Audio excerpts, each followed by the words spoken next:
RUSI New South Wales is an independent, apolitical, not-for-profit public education institute that, since 1888, has been promoting informed debate on and enhancing public awareness and understanding of defence and national security issues. We are Australia's oldest think tank. We conduct monthly lectures and seminars, issue a monthly newsletter, provide research support through our extensive military and historical library located in the Anzac Memorial in Sydney's Hyde Park, and together with RUSI Australia, publish a national quarterly magazine called United Service, with informed articles addressing the latest defence and security issues. Please note, this monthly update presents the geostrategic situation as at the 9th of January 2026. Please be aware that these reports are time-sensitive as these are rapidly changing events. Thai-Cambodian border conflict by Paul Burnard. The 817-kilometre Thai-Cambodian border has a long history of dispute that is centred on the 1907 French colonial demarcation of the border, the forced transfer of Thailand's eastern provinces to Cambodia, the recapture of those territories in the War of 1941, and their forced retrocession in 1946. From 1975 to 1991, the border region hosted numerous resistance groups at a time when the region was remote and lawless. New tensions began in 2008 when Cambodia, citing the UNESCO World Heritage status of the contested Angkor-era temple of Preah Vihear on the northern border, claimed additional land adjoining the ruins. This led to intermittent exchanges of fire between 2008 and 2011. There were significant clashes in May 2025 and Thailand imposed border restrictions. In June, former Cambodian Prime Minister Hun Sen released a recording of a phone call with Thai Prime Minister Paetongtarn Shinawatra. There was an immediate nationalist backlash in Thailand against the PM, and in August she was sacked by the Constitutional Court. Both countries fought a 5-day battle in July that was triggered by Royal Thai Army, RTA, casualties inflicted by landmines. The fighting was largely contained to Cambodia's northern and northwestern border. 40 people were killed and 300,000 displaced during the fighting. President Trump, with the assistance of Malaysian PM Anwar Ibrahim, forced a ceasefire on the 28th of July. Anutin Charnvirakul was appointed interim Thai PM in October. He led a strong nationalist response to developments along the border, and large numbers of Cambodian workers were expelled from Thailand. On the 7th of December, following more landmine injuries suffered by RTA troops on patrol, Thailand began a concerted military effort along the length of the border and in the northern sector of the Gulf of Thailand. Thailand said it was exercising the right of self-defense under Article 51 of the UN Charter, and operations were being conducted based on necessity, proportionality, and distinction between civilian and military targets. The RTA launched Operation Sadawat in the 1st Army Area, the eastern border with Cambodia, and the 2nd Army Area, facing Cambodia's northern border. A number of areas that had long been subject to dispute, such as the Ta Kwai Temple area and Hill 350, were captured. Cambodia responded with BM-21 rocket barrages, artillery, mortars, and RPG fire. An RTA armoured unit captured the village of Prachan on the eastern border. To the southeast, the Chantaburi-Trat Border Defence Command used the Royal Thai Marine Corps, RTMC, to capture a number of key positions along the ridgeline marking the border. Of note, the RTMC first occupied positions along the sector in August 1940 and have been there ever since. At sea, the Royal Thai Navy, RTN, declared a high-risk zone in the north of the Gulf of Thailand. Cambodian forces buzzed the new Chevron oil rig, and the RTN bombarded a coastal defence battery in Koh Kong province. The primary strike weapon used by Thailand were the F-16S from the Royal Thai Air Force, RTAF, Wing 1 and Wing 4. They used precision munitions to attack a succession of casinos and complexes used by crime syndicates conducting international scams. The RTAF also used some newly acquired Saab JAS-39 Gripen aircraft for precision strikes in the southern sector. Targets for the airstrikes includes BM-21 sites, munition storage areas and key bridges, with some strikes conducted 70 kilometres into Cambodia. A ceasefire was signed on the 27th of December by the respective ministers of defence and authorised an ASEAN observer team to monitor the ceasefire. This was followed by a meeting hosted by Chinese Foreign Minister Wang Yi with the Cambodian and Thai foreign ministers at Yushi in Yunnan province. These were crucial talks, and both protagonists thanked China for its active and constructive role, while noting that the process had been coordinated with the US and ASEAN. The ceasefire remains fragile and there is a depth of animus that means fighting could resume. As one observer put it, both boxers are still in the ring, though the referee has separated them. Of note, Thailand made effective use of its precision strike capability and inflicted considerable damage. The targeting of casinos and scam centers was justified by Thailand as part of the battle against international organized crime. A number of these targets were connected to leading Cambodian politicians who have been sanctioned by the US government. The RTAF was able to sustain a high tempo of operations. Both sides made extensive use of drones for both reconnaissance and offensive strikes. The RTN commented that in the northern sector of the Gulf of Thailand, there were 10,000 fishing boats and many now operated drones to assist fishing, so identifying threats was greatly complicated. One RTAF DP-04 drone was shot down. Cambodia has made extensive use of landmines in its operations along the border. Chinese-manufactured PMN-2 mines have inflicted significant casualties. Cambodia's main weapon was the BM-21 multiple rocket system. Hundreds of rounds were fired. Cambodia also has 6 Chinese PHL-03 multiple rocket launchers that can fire guided munitions up to 130 kilometers. The deployment of one launcher to Kompong Tom province in December caused considerable concern in Thailand. There were media reports that China requested Cambodia not to use PHL-03S during the fighting. While Thailand would probably not want attention placed on the role of nationalism in the lead-up to the next elections, Cambodia is doing what it can to divert attention from the casinos, scam centers, and the alleged mistreatment of staff in those facilities. China played an adroit role, balancing its client-state relationship with Cambodia with its need to have a strong relationship with Thailand. 20 days of fighting led to 101 killed, including 26 Thai troops, and 500,000 people displaced on both sides of the border. Greenland by David Leece. Over the last 25 years, rising temperatures accompanying climate change in the Arctic have increasingly reduced ice cover on both water and land. There has been a commensurate increase in the geostrategic significance of the Arctic Ocean shipping routes, the mineral resources of the Arctic region and mineral-rich Greenland, which occupies a pivotal position between North America and Europe, sits astride the northern entrance to the Atlantic Ocean and is viewed by many as the northeastern gateway to North America. Not surprisingly, there is strong interest and growing competition for control of these areas among the great powers, the United States, Russia, and China, as well as among the other Arctic powers, Canada, Denmark, Norway, Sweden, and Finland. It should be noted here that Denmark itself lies outside the Arctic Circle, but as Greenland is part of the Kingdom of Denmark, the latter is regarded as an Arctic power in the relevant Arctic councils. The United States is especially interested in Greenland, and the second Trump administration, on taking office in January 2025, offered to buy Greenland from Denmark. Denmark declined the offer. The United States, though, is only one of several powers which have sought to own Greenland since it was first discovered and occupied by the Vikings around 982 AD and later by the Inuits about 1200. The Inuits became the main inhabitants after the Norse left around 1350. Denmark's current stewardship of Greenland began in 1721.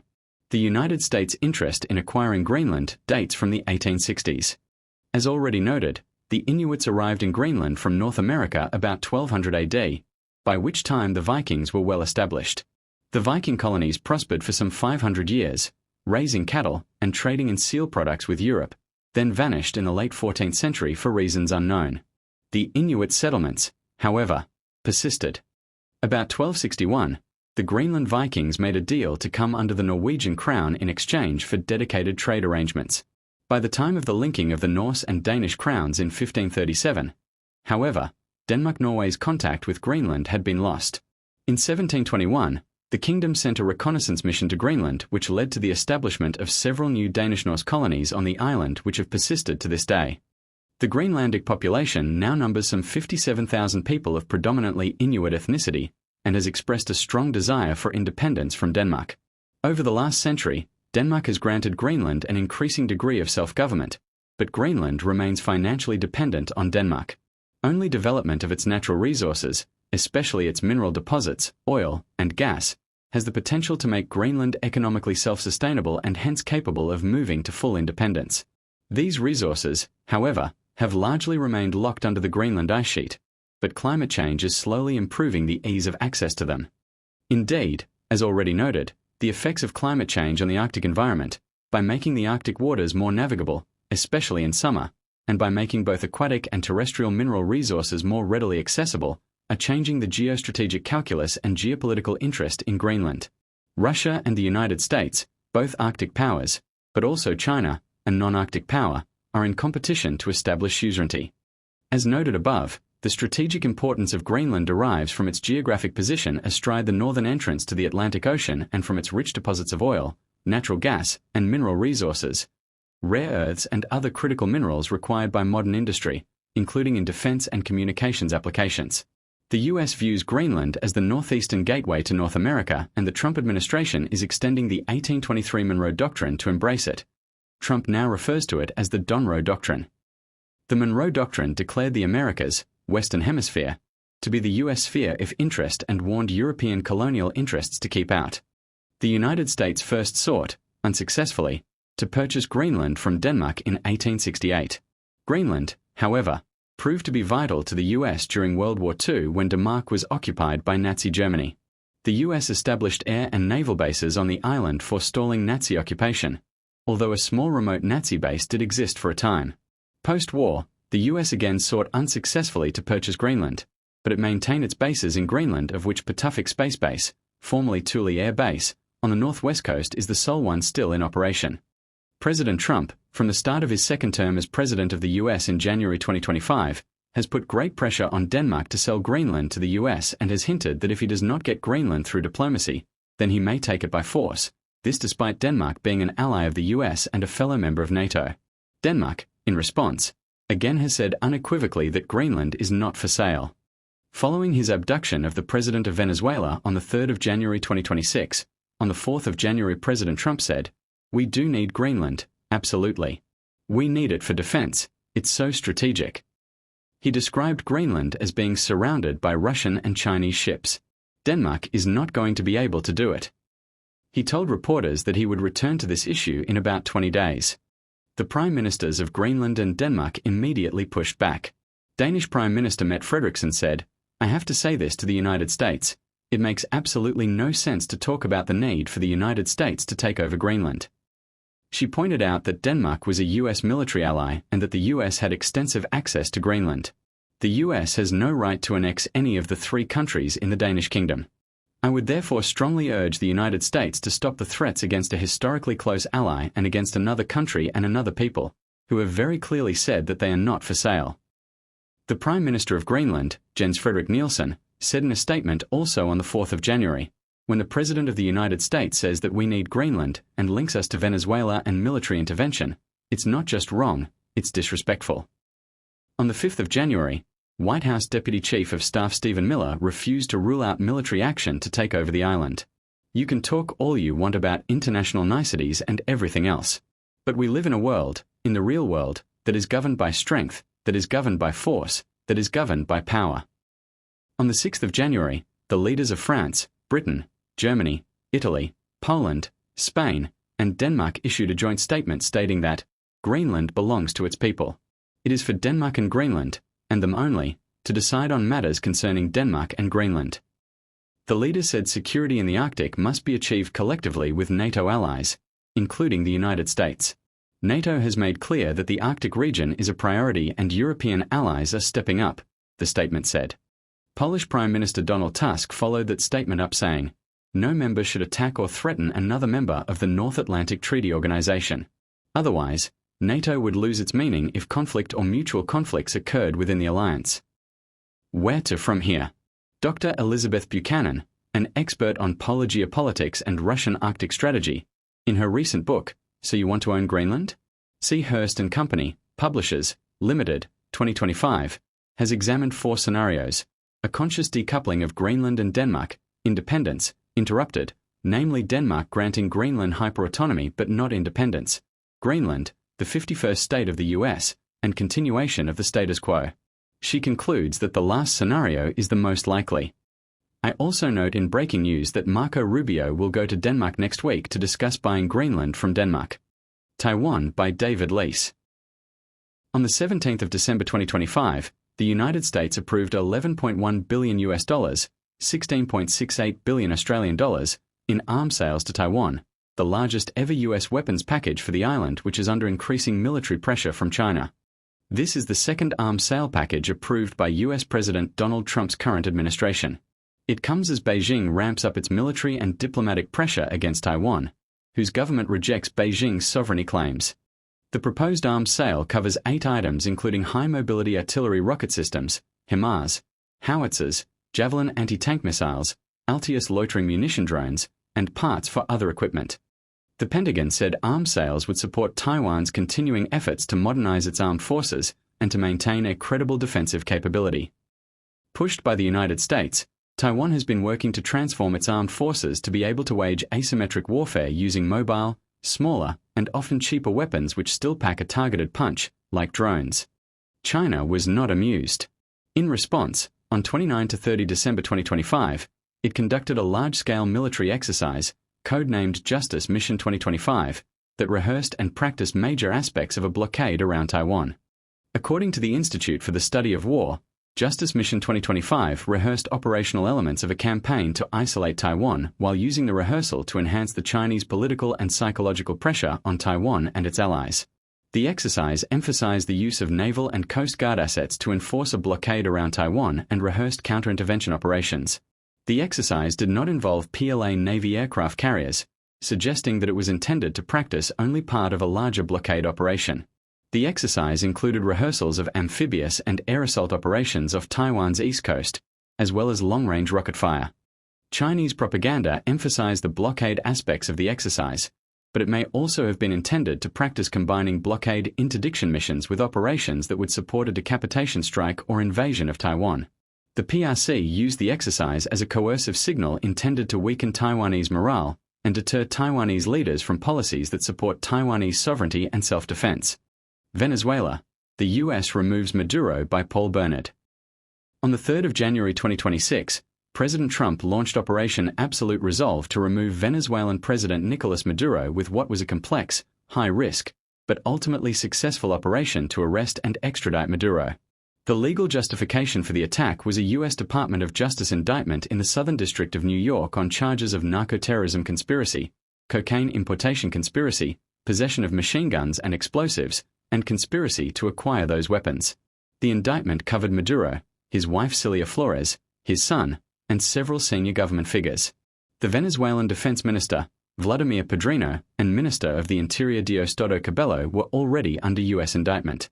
The operation was conceived as an arrest operation by the Department of Justice with the U.S. Armed Forces involved under Article 11 of the U.S. Constitution that allows the military to provide protection for law enforcement during the execution of an arrest warrant. This meant that the FBI accompanied Delta Force in the attack. The operation bears some similarity to Operation Just Cause, the arrest and extradition of General Manuel Noriega of Panama on drugs charges in December 1989 to January 1990. President Trump said he did not seek congressional authority because he believed that operational details would be leaked. Planning for the operation originally envisaged an assault taking place around the 25th of December, but U.S. strikes on ISIS targets in Nigeria forced a delay. The next date selected was around the new year, but weather was unfavorable and President Trump ordered the operation once the weather was satisfactory, though it meant that a full moon posed additional risks for a night assault. The raid was conducted by the Special Operations Command's Delta Force, supported by the 160th Special Operations Aviation Regiment, operating from USS Iwo Jima, and supported by the U.S. Special Operations Command mothership, MOV Ocean Trader. The full panoply of U.S. power was brought to bear. Some 150 aircraft, F-22, F-35, F-18, EA-18, E-2, and B-1 bombers and support aircraft were flown by the USMC, USN, USAF and Air National Guard operating from 20 different bases across the Western Hemisphere, supported the Delta Force raiding party. They were assisted by 2 RQ-170 Sentinel stealth drones designed for surveillance of high-value targets in contested environments. An electronic pathway from USS Iwo Jima to Maduro's residence in a compound in Fort Tiruna in downtown Caracas was enabled by Spacecom and Cybercom. Air defense and quick reaction presidential guard units were suppressed at several locations, including the destruction of 2 Russian Buk-M2E medium-range air defense missile systems. Power and communications in Caracas were cut as the assault time approached the target, most likely achieved using the BLU-114B blackout bomb. An initial estimate assessed there were 40 Venezuelan fatalities in the attack. The Cuban government has confirmed that 32 were Cuban personnel from the Maduro Close Personal Protection Team. A dozen Delta Force operators fast roped into Maduro's compound. They had trained on an exact replica of the target house and moved quickly to detain Maduro and his wife before they could seal themselves into a steel-lined safety room in the residence. There was heavy resistance on the ground and at least 2 Delta Force were wounded, and 1 helicopter was damaged by ground fire. Having secured the targets, the attack force returned successfully to USS Iwo Jima. The total operation took 2 hours and 20 minutes. The Maduros were processed on USS Iwo Jima, transferred to Guantanamo Bay and placed on board a Department of Justice B-757-223 aircraft used to transport prisoners, accompanied by FBI and Drug Enforcement Agency, DEA, officials. They were then flown to New York where they will be arraigned by the court. President Trump had made no secret of his intention to remove Maduro, including phone calls with him offering asylum in a third country if he stood down from power. As Trump added after the operation, "They knew we were coming." Trump has said he is willing to work with a new government in Caracas and that the US intends to control events to ensure there is no return to the status quo ante bellum. What next? It is not clear what agreements the US has with political figures in Venezuela. President Trump has said that opposition leader Maria Corina Machado lacks the political support to govern, that the US will supervise the dismantling of the Maduro regime and that US oil companies, led by Chevron, will rebuild the oil industry which is close to collapse. Consequently, the US expects to be directing events for the years ahead. The military execution of the raid underlined the effectiveness of a range of US capabilities, the integration of special operations and conventional capabilities, and the ability to work seamlessly with the CIA who conducted the intelligence preparation and tracked the Maduro family. President Trump has outlined his doctrine of the US sphere of influence in the Western Hemisphere, exactly as stated in the recent US National Security Statement. There will be clear implications for Cuba, economically dependent on Venezuela, and Nicaragua, Colombia, Mexico, and Brazil. The new Venezuelan president, Delcy Rodriguez, is in daily contact with Secretary of State Marco Rubio, who has the policy lead in Washington. The US appears to be offering some continuity of government if Venezuela agrees to accept the US policy position on a range of issues. Some Venezuelan leaders will be unacceptable. The Minister of the Interior, Diosdado Cabello, was accused of plotting to kill Rubio in 2017. The US Justice Department this week issued an updated indictment charging him with narco-terrorism. China and Russia will study the lessons of the attack. Both have lost a useful ally, and both may see the operation as a precedent for great powers exercising their prerogatives. It is ironic that Maduro's last official duty was to host a Chinese delegation led by Chiu Xiaoqi, Special Envoy for Latin American Affairs, who probably watched the attack from his hotel window. Perhaps it is a time for middling powers like Australia to look to our friends in the Asia-Pacific region like the Philippines, Japan, South Korea, Fiji, and PNG and show some collective solidarity in an uncertain world seemingly defined by hemispheres of influence. Information current as of the 5th of January 2025. Russo-Ukrainian War by David Leece. With the war poised to enter its 4th year since the Russian full-scale invasion of Ukraine in February 2022, over the past month there have been continuing attempts by the United States to broker a peace treaty between Russia and Ukraine. Following pushback by Ukraine and its European supporters on President Trump's initial, 20 November 2025, 28-point peace plan which strongly favored Russia, US negotiators have led intense negotiations with Ukraine and the European bloc. A revised 20-point plan has resulted. This plan was discussed by Presidents Trump and Zelensky at Mar-a-Lago on the 28th of December 2025. Following the meeting, President Zelensky said he and President Trump had made great achievements. Mr. Trump, however, said one or two thorny issues remained. The thorny issues apparently include security guarantees offered by the US to ensure Russia does not renew its offensive into Ukraine at some future time. Russia's demand that Ukrainian forces withdraw from those parts of Donetsk Oblast which Russia so far has failed to capture, including from the so-called Donetsk Fortress Belt, and the future management of the Zaporizhzhia nuclear power plant. Mr. Zelensky told reporters after the meeting that a security guarantee between the two countries as part of the deal was 100% agreed, while Mr. Trump said it was almost completely agreed. Mr. Zelensky said, "Our teams will continue working on all aspects of the peace plan." The vexed issue of security guarantees was also discussed at a summit of the so-called Coalition of the Willing, in Paris on the 6th of January 2026, which this time included United States representation. At the meeting, the United States for the first time backed Ukraine's allies in vowing to provide security guarantees that leaders said would include binding commitments to support the country if Russia attacks again. U.S. negotiator Steve Witkoff said the security protocols were as strong as anyone has ever seen. The security guarantees would enter into force in the event of a ceasefire with Russia. Of the other sticking points, none is more significant than territory. President Putin wants all of the Donbass industrial region, which consists of the Luhansk and Donetsk oblasts, plus Crimea, and a broad land bridge through the Zaporizhia and Kherson oblasts along the north shore of the Sea of Azov, linking Russia and the Donbass to Crimea. Putin's forces now occupy most of this territory, save for a vital part of western Donetsk, namely the so-called Donetsk fortress belt of cities and towns north of Pokrovsk, which runs in a 50 km north-south line along the H-20 Kostiantynivka-Sloviansk highway. Analysts suggest that to seize the fortress belt militarily could take the Russians several years. In exchange for a ceasefire, Putin wants Ukraine to abandon the fortress belt and to retire west to the Donetsk border. The 28-point plan envisaged that this territory would be recognized as de facto Russian, but would be managed as a demilitarized zone. Details of the new 20-point plan have not been released, but Zelensky was proposing that, if Ukraine were to withdraw from the Donetsk fortress belt, then Russian forces should withdraw a corresponding distance to the east, and that the demilitarized zone, now being referred to as a special economic zone in some releases, should be managed by international monitors. I cannot see Putin agreeing to these demands, and Trump said these matters remain unresolved.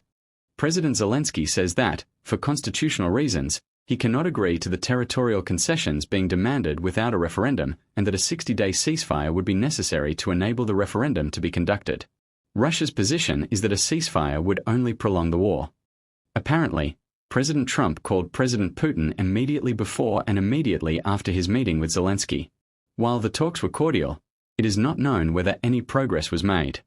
Meanwhile, Putin says he is happy to continue the fighting.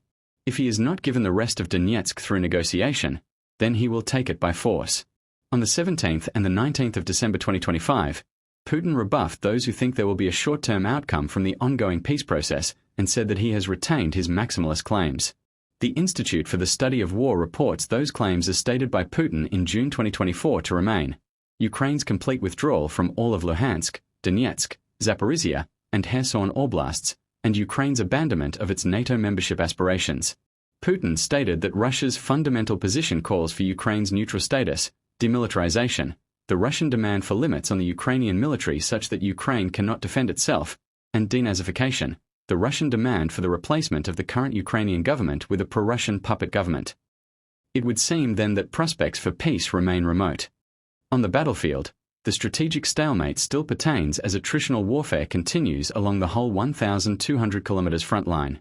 On the 3rd of December, footage emerged showing Russian troops raising the Russian flag over Pokrovsk, a key city in Donetsk Oblast, as Russia claimed full control of the city. But Ukraine insisted that it still held the north, was hitting back in the south, and had secured key logistics routes to Pokrovsk as fighting continued. Nevertheless, the 19-month battle for Pokrovsk, which provides right flank protection for the Donetsk fortress belt, now seems to have entered its endgame. That said, December was not a great month for Russia's ground forces. By month's end, they were yet to fully secure Pokrovsk, which is now abandoned and largely destroyed. In a seemingly desperate attempt to seize Pokrovsk before year's end, the Russians adopted more aggressive, armored-led assaults and introduced reinforcements from other fronts, but with limited success and still have not taken it. At the same time, further north during December, the Russians also struggled on their Luhansk axis of advance. The advance on Kupiansk failed, and the Ukrainians pushed back Russian forces while encircling several hundred others. This is contrary to recent Putin boasts that Russian forces had seized Kupiansk. Accompanying the slow grind on the battlefield, Putin is continuing his nightly drone and missile intimidatory and harassing attacks on Ukrainian cities and vital infrastructure. Typical was a Russian overnight drone and missile strike on Kiev and its region on the 4th of May-January 2026 that killed 2 people in what appeared to be the first reported deaths in Russian strikes on the Ukrainian capital this year. The strike set ablaze a medical facility in Kiev's northern sector, where an inpatient ward was operating. Another strike the same night hit an American-owned enterprise in Dnipropetrovsk Oblast. Ukraine also has mastered the art of long-range drone and missile attacks on Moscow. Russia reported on the 5th of January that Ukraine had targeted Moscow with drones every day so far in 2026, and on the 4th of January, 3 of Moscow's 4 airports had to shut due to Ukrainian drone activity. After the Trump-Zelensky peace plan discussions concluded, Russia claimed on the 30th of December that Kiev had launched 91 long-range drones at Putin's state residence on the shores of Lake Valdai in the Novgorod Oblast. Zelensky refuted this, and independent observers seemed of the view that, while technically feasible, it made no strategic sense. Initially, President Trump accepted the Russian assertion, but by the 6th of January accepted that it was probably untrue. Nevertheless, with the war about to enter its 5th year, a strategic stalemate on the battlefield, and no sign of a peace agreement on the horizon, Moscow is positioned logistically for a prolonged confrontation, relying on a war-adapted economy, support from partners like North Korea and China, and a larger mobilization base to sustain high casualties. Russia aims to win a war of attrition, believing its larger resources will eventually exhaust Ukraine's capacity to fight. Israel-Gaza War by David Leece. You will recall that on the 8th of October, President Trump announced that Israel and Hamas had agreed to the first phase of a peace framework that aimed at a Gaza ceasefire and the release of Israeli captives and Palestinian prisoners. Israel would withdraw its troops to an agreed-upon line beyond the main cities. This would facilitate the release of hostages. The ceasefire came into effect on the 10th of October, and Israeli forces withdrew from the main population centers in western Gaza to the Yellow Line, see map, from which Prime Minister Benjamin Netanyahu said the IDF would not withdraw further until Hamas disarms. The partial Israeli withdrawal enabled the exchange of Israeli hostages and Palestinian prisoners to proceed. Under the first phase of the agreement, Hamas was to return the 20 living and 28 dead Israeli and foreign hostages it was holding. All the living Israeli hostages were released on the 13th of October in exchange for 250 Palestinian prisoners and 17-18 detainees from Gaza. The return of the bodies of the dead hostages, however, was drawn out as many were difficult to find under the rubble as expected. As at the 6th of January 2026, all but one of the hostages had been returned to Israel. The remains of Master Sergeant Rangvili, a 24-year-old police officer killed on the 7th of October 2023, are yet to be found under the rubble. A lack of DNA kits is hampering the identification of human remains when found. Of the original 251 hostages captured by Hamas or its associates on the 7th of October 2023, 168 hostages survived and have been returned to Israel. The remaining 83 hostages died in Gaza, and their bodies, except for that of Rangvili, had been returned to Israel by the end of November 2025. With Israel unwilling to recommence to negotiations until all bodies are returned, there's been no progress yet on the second phase of President Trump's Gaza peace plan. Meanwhile, notwithstanding that its senior leadership has been decimated and its combat forces severely weakened, Hamas in the Gaza Strip remains far from beaten. As soon as the IDF withdrew behind the Yellow Line, Hamas took firm control of the vacated territory, moving uniformed and armed police onto the streets. It rounded up leaders of Palestinian rebel groups opposed to Hamas, whom it accused of cooperating with Israel, and publicly executed them. The ceasefire, itself, remains very shaky. At times, it has been honored, especially by Israel, more in the breach than the observance, but President Trump insists that it is holding and will hold. Trump said on the 30th of October that, under the agreement, Israel is entitled to respond to ceasefire breaches by Palestinians, whether or not those Palestinians are under Hamas control. Some breaches have been by rogue elements of Hamas, and others have occurred behind the Yellow Line in areas under IDF control. Apparently, some breaches have been by Palestinians who have taken exception to Israeli bulldozers destroying infrastructure and have killed IDF soldiers in an attempt to stop the destruction. When Israeli soldiers have been killed, the IDF invariably has responded with overwhelming force across the whole enclave. On other occasions, the IDF has identified suspected Hamas leaders and has chosen to assassinate them with a broadsword-like air or artillery strike in preference to a rapier-like sniper's bullet. No matter how well targeted, the broadsword approach inevitably is accompanied by considerable collateral damage, including unintended casualties. During December, airstrikes, shelling and gunfire continued to be reported across the Gaza Strip, with most incidents occurring in the vicinity of the Yellow Line, and most resulting in casualties. As of the 19th of November 2025, over 72,500 people, 70,525 Palestinians and 2,109 Israelis, had been reported killed in Gaza according to the Gaza Ministry of Health and the Israeli Ministry of Foreign Affairs, including 248 journalists and media workers, 120 academics, and over 224 humanitarian aid workers, a number that includes 179 employees of the United Nations Relief and Works Agency for Palestine Refugees in the Near East, UNRWA, which has coordinated aid in the Gaza Strip since 1949. In revised figures released on the 10th of December, the Gaza Ministry of Health reported that 70,369 Palestinians had been killed and another 170,999 had been injured in the Gaza Strip since the war began. On the 14th of December, UNRWA recorded 382 colleagues killed in Gaza since the war began. On the 17th of December, the Gaza Ministry of Health reported that, since the ceasefire, 379 Palestinians had been killed, 992 injured, and 627 bodies had been retrieved from under the rubble. Since the ceasefire, Israel has handed back responsibility for aid distribution to UNRWA and the civil society aid groups that have been working in Gaza for many years. The US and Israel-backed Gaza Humanitarian Foundation, GDF, said on the 24th of November that it would wind down in the Gaza Strip after operating there for almost 6 months. It was, in effect, a failed experiment. The organization had already suspended its 3 food distribution sites in Gaza after the ceasefire took effect on the 10th of October. The GHF was set up by Israel and the US to bypass the traditional aid system run by UNRWA. The UN and other aid agencies refused to cooperate with its system, saying it was unethical and unsafe. Hundreds of Palestinians were killed while seeking food amid chaotic scenes near GHF sites, mostly by Israeli fire. Israel said its troops fired warning shots. The civil society aid groups, though, were soon in for a rude shock. On the 1st of January 2026, the Israeli government announced that 46 charities and aid organizations were being banned from operating in Gaza for failing to meet the new registration rules, 37 of them for failing to submit details of local employees. Among the organizations rejected were Médecins Sans Frontières, Save the Children, Oxfam, Caritas, Action Aid, the International Rescue Committee and World Vision. The agency said the bans would have a catastrophic impact on services delivered to Palestinians, particularly in the Gaza Strip, where most of the population relies on aid.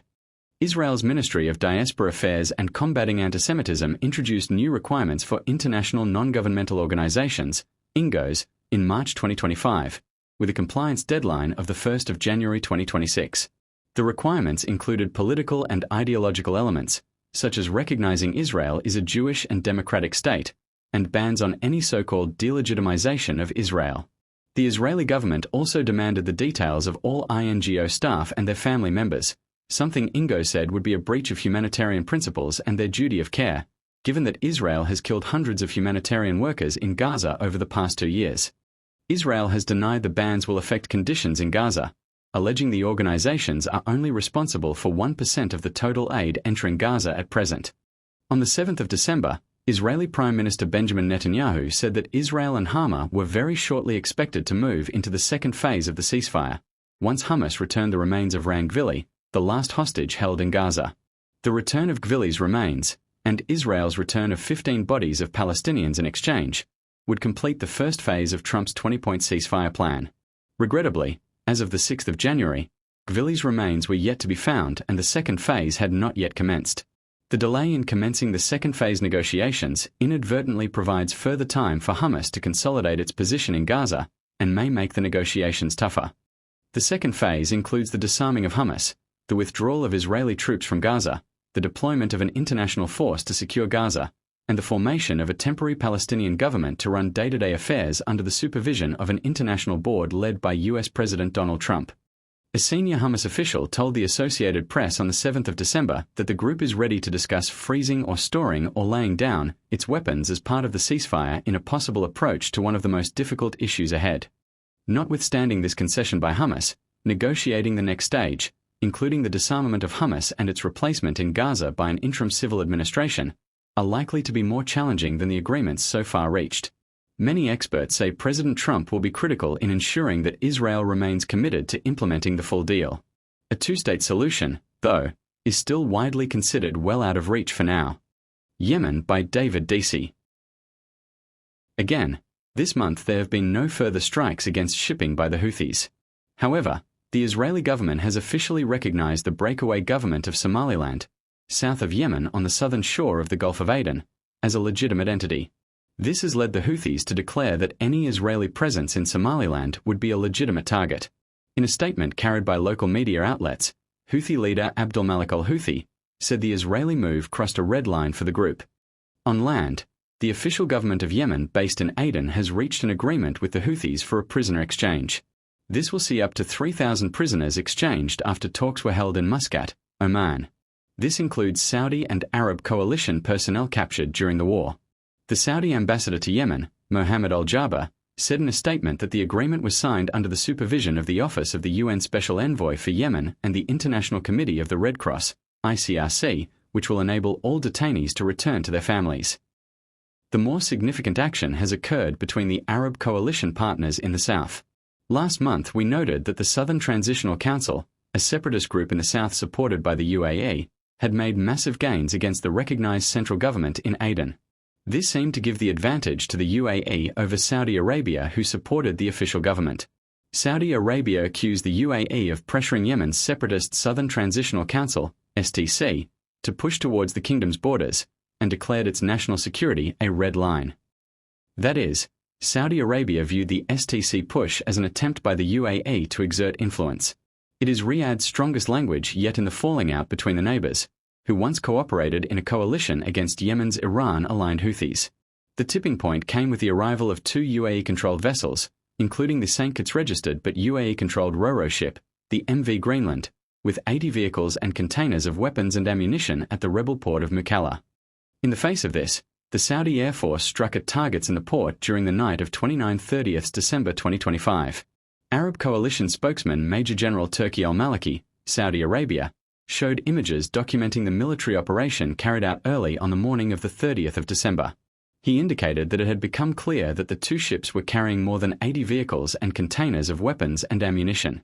He added that the UAE side transferred vehicles, containers, and Emirati personnel to the Al Rayyan base without informing Saudi Arabia. The coalition claimed that the targets were localized and consisted of military equipment on the wharves. Saudi state media announced the Mukalla port strike had caused no casualties. An eyewitness reported burning vehicles, and Yemeni state TV showed what it said was black smoke rising from the port in the early morning, with burned vehicles. Rashad al-Alami, head of the Presidential Leadership Council, the executive body of Yemen's internationally recognized government opposed to the Houthis, declared a no-fly zone and a sea and ground blockade on all ports and crossings for 72 hours. He further cancelled a joint defense agreement with the UAE, ordering all UAE forces to leave Yemen within 24 hours. Al Jazeera reported on the 30th of December. Idris al-Zubaydi, head of the rebel Southern Transitional Council and deputy head of the Presidential Leadership Council, the official government, said in a joint statement with 3 other members of the council that the UAE remained a main partner in the fight against the Houthis. That is, members of the STC are actually members of the central government. Confusion and power play at all levels. The UAE responded that it had only minor counter-terrorist elements in Yemen, which it was in the process of withdrawing anyway. So, it is very much, we were going anyway and we will do it to our timetable, and thus were not reacting to Saudi pressure. The US Secretary of State Marco Rubio called both his Saudi and Emirati counterparts to discuss the situation. The rebel Southern Transitional Council announced that this unjustified situation against ports and civilian infrastructure will only strengthen popular demands for decisive action and the declaration of a South Arabian state. Saudi Arabia was determined to ensure that the gains of the STC and UAE were reversed. The situation escalated quickly. On Friday, the 2nd of January, 7 people were killed in an airstrike on the STC military camp of the Bazhid Brigade west of Mukalla in Hadramaut. The STC also accused Saudi Arabia of bombing its forces near the border. But Hadramaut's governor, Salem al-Kanbashi, says the efforts to take back military bases from the STC are meant to peacefully and systematically reclaim Yemen's southern province. By the 5th of January, the Saudi-backed National Shield Forces, NSF, had retaken the governorates of Hadramaut and Al-Mara from the United Arab Emirates-backed secessionist Southern Transitional Council, STC. The NSF seized the 37th Strategic Brigade military base in Kashar, which is located along a key route that connects Wadi Hadramaut to other parts of southern Yemen. Pro-government forces and Hadrami tribal forces also seized the 1st Military Region Command headquarters in Sayoun, according to Kanbashi. In short, the situation has been returned to the status that existed pre the STC advances in late December. Peace talks are now underway in the Saudi capital, Riyadh, although the STC leader, Idris al-Zubaydi, failed to attend. He is said to have disappeared to an unknown location, taking with him a significant force of light armor and tribal support. Yemen's Presidential Leadership Council has expelled him and says he faces treason charges. Saudi Arabia alleged Thursday, the 8th of January, that the United Arab Emirates smuggled separatist leader, Idris al-Zubaydi, wanted for treason, out of the country. The Saudis alleged that he fled Yemen by boat to Somalia. Then, UAE officials flew al-Zubaydi to Abu Dhabi, the capital of the Emirates. The Saudis, however, have returned to bombing raids in response to the move, indicating that his followers might still be hiding out in southern Yemen. Further, there also has been an airing of dirty linen, with the Saudis accusing the UAE of running covert arms smuggling in Africa. The UAE had no immediate reaction to these claims, which further escalates tensions between the neighboring nations on the Arabian Peninsula. Yemen's Southern Transitional Council, STC, on Wednesday accused Saudi Arabia of arbitrarily detaining a senior delegation sent to Riyadh for political consultations, amid a sharp escalation in southern Yemen's volatile military and political situation. However, photos have emerged of the delegation meeting with the Saudi ambassador to Yemen in Riyadh. At the present time, there appears no reason for alarm. It remains to be seen now whether the UAE can and will continue its support of the STC, or with little or no UAE support, whether the Southern Transitional Council, having been forced to give up its territorial gains of last month, can survive. The disappearance of its leader indicates this crisis still has some way to run. It also remains to be seen how much damage has been done to Gulf state harmony, especially relations between Saudi Arabia and the UAE, as well as how much damage has been done to the anti-Houthi coalition.